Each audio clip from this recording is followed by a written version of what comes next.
hari ini kita mau pergi makan. Kita mau pergi makan biasa di tempat langganan kita.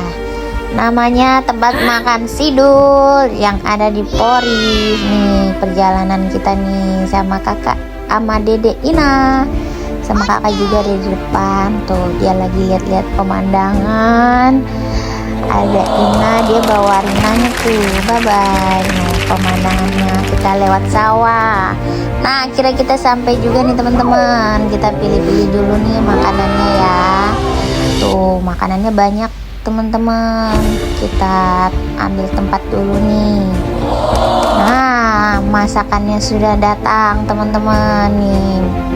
Makanannya yang kita pilih tadi ada kangkung, ada ikan, ada sate-sateannya juga, ada sempol juga tuh ya teman-teman. Tuh kita makan dulu.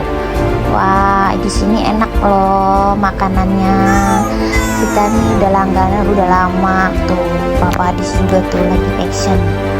Makannya dia banyak banget tuh.